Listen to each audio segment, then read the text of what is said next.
Welcome for the first time, Yeah. Cristina Scabbia from Lacuna Coil. Hello, hello. Yeah. So we like to do this. We're a bit like Bruce Dickinson. We like to speak in the native language of our guests. So, buongiorno Cristina. Cristina, come stai oggi? Ciao a tutti, sto molto bene, grazie. Mi chiamo Jimmy e questo è Alan. Molto piacere. Ok, grazie. Come il tempo a Milano? Oggi piove. It's raining today. Oggi Caldo o purtroppo freddo? piove. Caldo o freddo? Freddo e piove. Ok.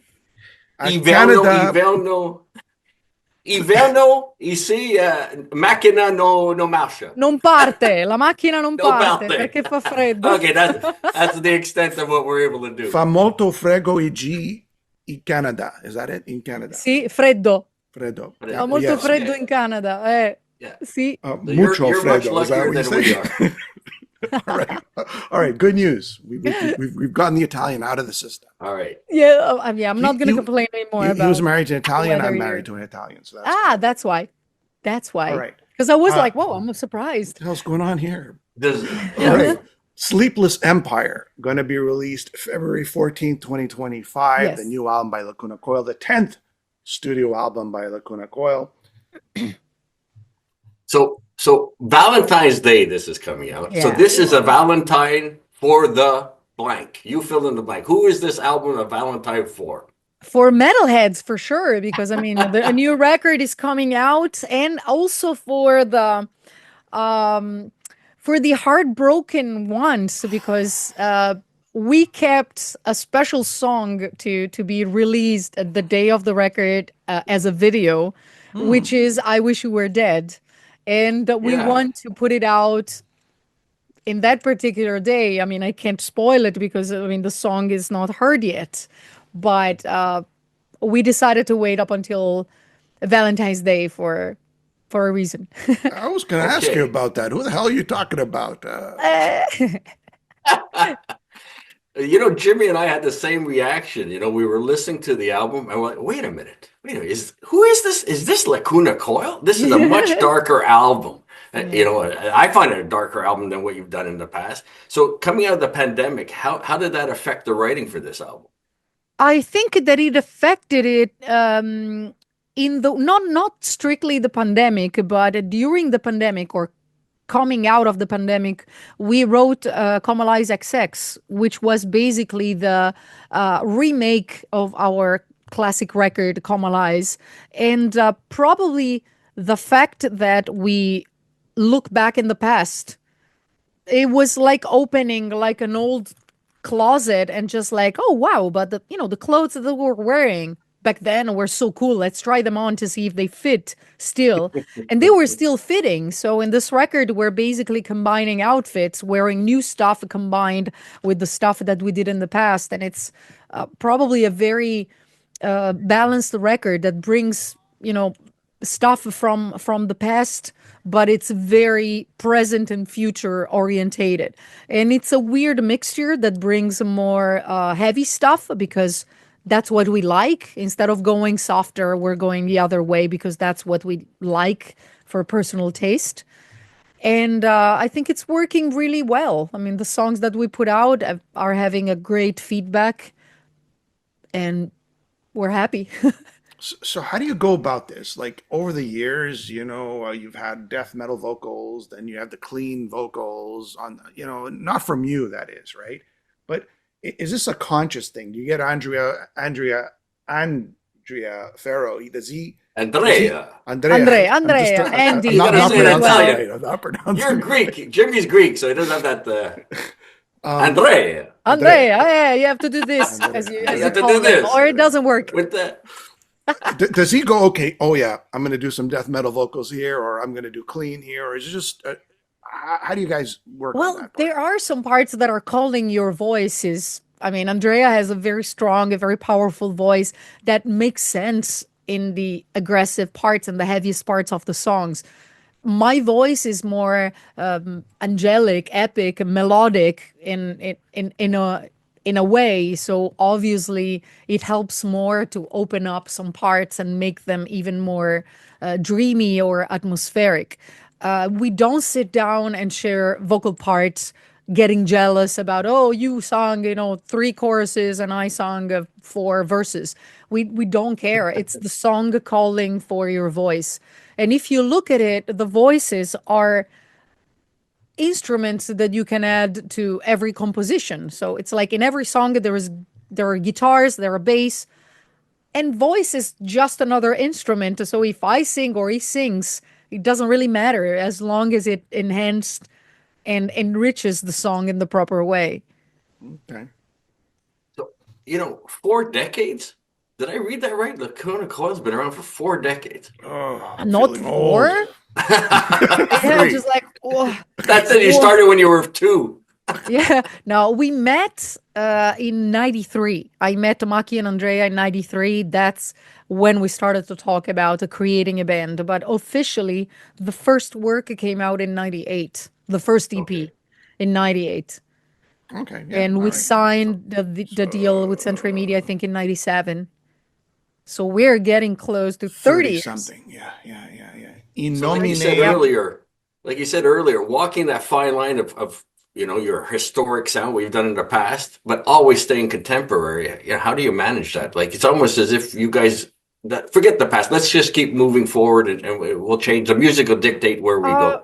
I have learned from my dad to always be curious, and that age is just a number. So there is always something exciting and just like looking around and see what's going on and try to absorb what you like and separate it from what you don't like. So I am extremely proud of what we did in the past, and we all love what we did, but we are always focusing on the present, on who we are, with all the baggage of experience, with the new listening, with the new inputs given by not only from the traveling, all the traveling that we do, the different cultures, the different people that we meet, the different stories we hear, but also the music that we listen, that it's coming out now, the things that we watch on TV, the soundtracks of movies, TV series, or anime. I'm a big fan of like anime soundtrack and video game soundtracks.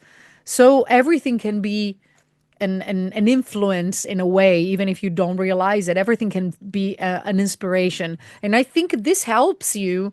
It's even bad to say it helps you to stay young, because that's not the point. The point is completely forget about your age and do what you really like and stay excited without, considering your life through stages. At 30, I have to be like this. At 40, I have to be like this. At 50, I have to be. Who cares? Who cares? Follow your passion until the last breath on earth. That's the Yeah. key, to stay contemporary. It's interesting. It's funny you mentioned that because I remember the movie Saw, right? You did a song, and that's in a sense staying contemporary, right? How did Mhm. that come about, or how did that work out? It was The Last Goodbye, I think, on the Saw movie, right? Oh, Or they Saw just they 5 or asked 6. us they asked us to use one of our songs. We never wrote a song on purpose for a movie, but it happened that our songs have been chosen to put into the full soundtrack to be put in on a CD. It happened also with one of the Resident Evil movies as well. And did you enjoy the Saw movies? Are you a fan? I Yes, yes, I would, and it would be a dream to write on purpose something for a movie. I think that it would be really interesting because so far, we wrote something on purpose for a table game. It happened with the song "Never Dawn," who is present in Sleepless Empire, who was written for a trailer that was presenting a new table game, an expansion of a table game called Oh, Zombicide, which is really really big, and it was great to write a song about something that we could visually already see, to know the lore about. It's easier when you work this way because you already have a font of inspiration. To me, it happened when I worked on a song for the launch of a video game called Diablo 2 Resurrected. They re-released this game. They did a remake of the game, and I wrote a song together with another friend, with a friend of mine who is also a famous YouTuber and a multi-task musician, and I got tremendously inspired by the trailer of Diablo 2. All these elements that I was seeing gave me such a huge amount of words to use in the song. I was literally looking at the trailer, and I was just like, ooh, fire, ooh, the Lord of Terror, ooh. That's a good point. I know like a lot of artists that we've talked to, when you're writing for yourself and you're writing for a project, it's a totally different sort It's a of. totally different thing when you write for a project, when you sing something that someone else wrote that you didn't write. This is also challenging because many times I find myself into collaborations in which the parts are written by a guy and my tone of voice is completely different. So sometimes it's too low, or sometimes uh the line of the vocals goes from like super low and super high. So it's difficult to find the tone that's good for me because I'm in between. It's always strange because when I sing for Lacuna Coil, I know that I'm going to be able to sing those parts. They might be challenging because sometimes they're super high, but at least I created it. So I know that I can do it. You know, and Andrea brings up a good point. You know, we're like one of the, sleepless empire. We're constantly on our phones. You can wake up in the middle of the night, Mhm. the information's right there at the end of your fingertips. But, we're the first generation, as he states, that kind of lived both the analog and the digital. What do you miss most about the analog age when you were younger? I miss a few things. I miss the fact that we were probably living real life without thinking too much. Because now, even if you do it, you're afraid that someone is going to be filming what you do. You're always, you know, taking care of everything. You're always like looking around and just like what's going on. Back then, I remember, a lot of parties, a lot of stuff that I can't think of it right now. I was just like, ooh, people will be with their cell phones, all the times, and it will be online immediately. Uh, but I have to say that I love technology. I am part of the sleepless empire because I mean I work with my phone constantly. The first thing that I do when I wake up is grabbing my phone to be in touch with my friends or to see what's going on. And I realize that it's alienating because it's like I gotta stop. I gotta tell myself, okay, enough. I have to balance it with real life. But I can't help thinking about the new generations that grew up with this only. So their only paragon is life they see online, which is always filtered, which is always different from reality. I could talk about this for like 3 hours, but we Yeah. won't because we only have a few minutes. But I wanted to go back to your voice, and I thought about this as Alan was asking a question. When you did with Dave Mustaine, Tout le Monde, I mean, he's got more of a gruffy lower voice. You Mhm, got more of like you said, the angelic voice. mhm. I mean, when you look back at that performance, what do you remember from it? And like today versus when you actually did it. I remember that basically we didn't meet before the recording. All I had was the original version that I already loved. So I had to create from scratch harmonizations and embellishments. I worked with oh my God, who was the producer back then? And now I just like brain fart. I went Oh, to the UK. I Because that remember was in, that was not on the original album. That was like the remake yeah, of it that was. song, yeah. and that It's a was big on producer. United Now I'm thinking about Ronald Prent, but it's not Ronald Yeah, Prent. it's It's off the United United yeah. Abominations was the United remake. Abominations. I Oh my think God, if you I look can't that remember it. up, I you can't go you go ahead and I'll remember tell now. you as I look for it. Yes. Yeah, we'll find it. I'll be Yes, back in I about feel 10 sorry minutes. because he's a great guy, and I had a great time to working with him. Uh, but anyway, I went to the studio. Andy Sneap. Andy Sneap. Oh Sorry, yeah. Andy. Love you. I remember that I stayed there for a couple of days. I arrived in the evening. I spent one day of recording, everything that I had in mind or Andy had in mind. It was just like, okay, let's do this, let's do that, let's do this. And so we gave all the recorded material to Dave and Megadeth, and then they did the mixing the way they wanted to. But I basically resung exactly what Dave was singing. I did all the harmonizations. I did some oohs and without really knowing what they wanted from it, because the communication was made through mails. My management asked me to sing with them. I said immediately yes, because it was such a cool experience and a privilege, and I loved that song. But then after a while, I just went to Los Angeles, and they were filming the video, and that's exactly when we met for the very first time. The video was filmed in 2 days. I did all my filming on the second day, and the first one was the band performance. So I went to the place where they were filming, and I started, to talk to Dave, and it was super cool, super kind. And then we went on tour a couple of times together. And you performed it live, right? Yeah, that was Yes. yeah, yeah, that was cool. That was very cool.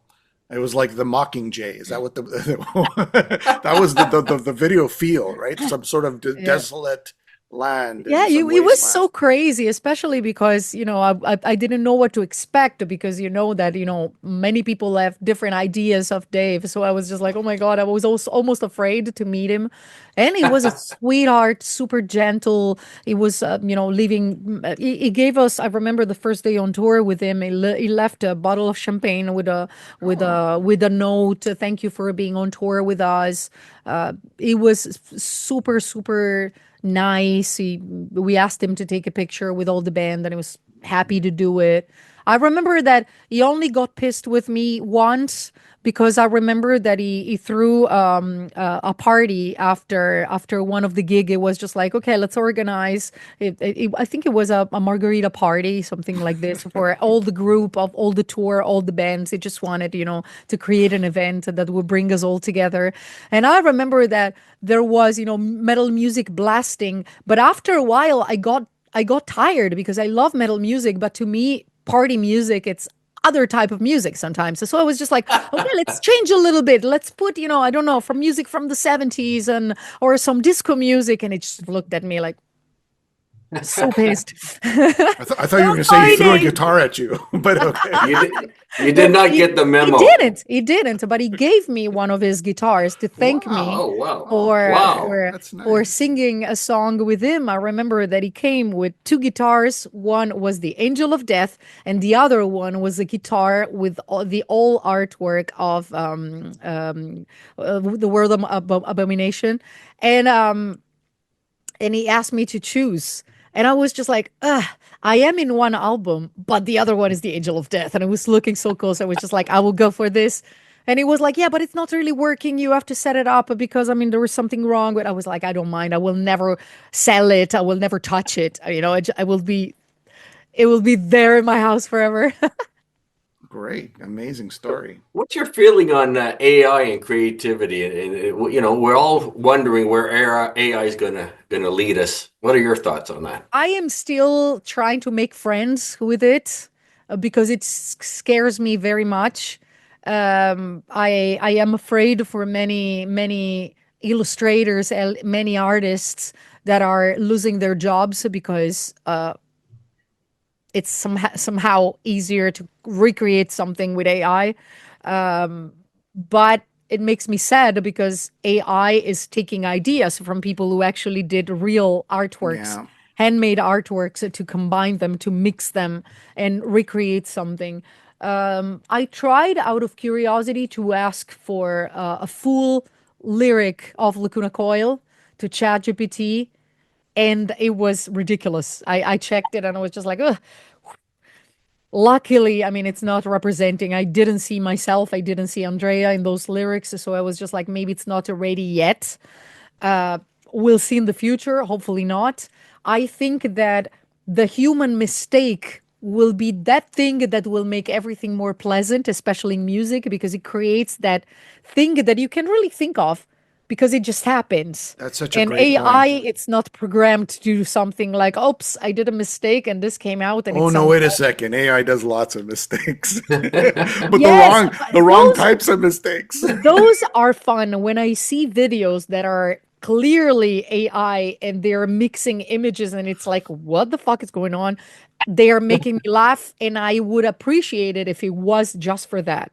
What But scares I hear me, what you're saying about the mistakes. That's very important. The greatest music was made with oh tiny yeah, little mistakes. There are yeah, different types of AI mistakes. AI yeah, mistakes is I or didn't understand what stuff you did. that happened to you. So you only know why you wrote that phrase because that phrase represents something that you lived, something that has a specific meaning, and AI cannot know your life or what you do every day, what's your real taste, general taste, maybe yes, because I mean with the phone you're talking about pants, and the day after all the advertisement it's about pants. Yeah. But what scared me is the use that you can make of AI, the fact that many people can't recognize that it's AI, even when it's blatantly clear that something is made with AI. This scares me, the bad use of AI. But I am still not liking it. We decided with this record to work for the artwork with an artist that it's a real illustrator. All the designs that you see for every single song, because we created one for each song, are ink on paper. So we have the original artworks that have been scanned and made better by Photoshop just to enhance a black or make it look a little better, but all the artworks are handmade by a real artist, and this is something that we really wanted, to give importance to Yeah, it's human commendable. beings. Yeah, It's correct to take advantage out of technology, but the idea, it's precious when it comes from a human. yeah, yeah. So after the launch, you're gonna go straight into a tour of Latin America and Mexico in Yeah. March. And then the Yes. North American tour, and you even got a date here in Montreal for April Oh yeah. 27th. So looking forward. Tell us a bit of that tour with Machine Head and In Yes. Flames, and I think it's Unearth, Yes. right? Yes, it's gonna be fun. It's gonna be fun because we know all the bands, so it's gonna be, a party, to go out with friends. And we also did a song all together, which I think that it's such a cool idea. Rob of Machined came out with this idea, and one day I found a chat on my phone, and it was me, Rob, and Andrea. And he was just like, "Hey guys, how you doing?" We were like, "Hey Rob, how you doing? Why don't we do a song all together that includes all the bands?" Wow. What? What? Yeah, let's do it. That's actually a great idea, great advertisement, great push for the tour. And I believe that we'll be performing the song if we're able to, because it will be super chaos. So all the Yeah, bands yeah. all together. But I think that it's a great idea, a collaboration from distance in between so many bands and somehow different from each other, because each one of us like create a different type of music in metal. And I think that it was a fantastic idea. So it's going to be a lot of fun. The tour in South America will be, a lot of traveling, a lot of flying involved. So it's always a little bit tiring. But I love to tour South America because the passion in fans is unparalleled. It's crazy to be there and to not to be able to sing because they're singing louder than you. It's the best feeling, and North America, it's always magical. It's like a second house for us because the reactions are always great, and I have to say that the U.S. and Canada has always embraced us We are so magical. tight, so We are tight. magical.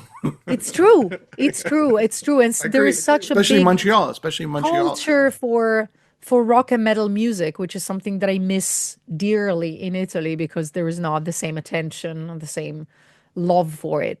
It's very, Wow. very, very in the underground, and it doesn't have the same exposure, not even close, remotely close to other genres. So tell us about your album that you want to tell everybody about. Maybe the musical direction on it. Maybe tell everybody what it sounds like compared to the other albums, as we have a few minutes left. It will be a journey because it starts very fierce, very battling, and then will take you very deep into very weird atmospheres, sometimes very trippy, to take you back to battle again.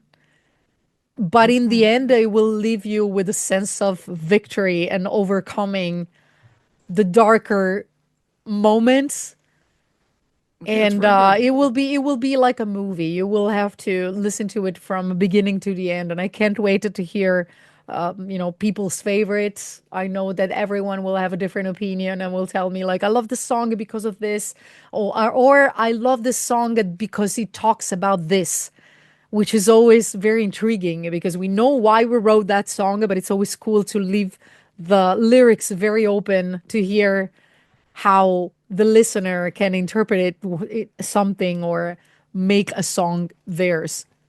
So saying that, the title track's my favorite. I'll add that to your list. So I think my favorite track on the album is the Latin one, In Nomine Patre. In nomine patris, in the Patris, name of the Father. in the Yes. name of the Father. That is probably the best track, and it's very angelic, like you said. And I have no idea what it's about, but I guess people will discover it when they pick up the album.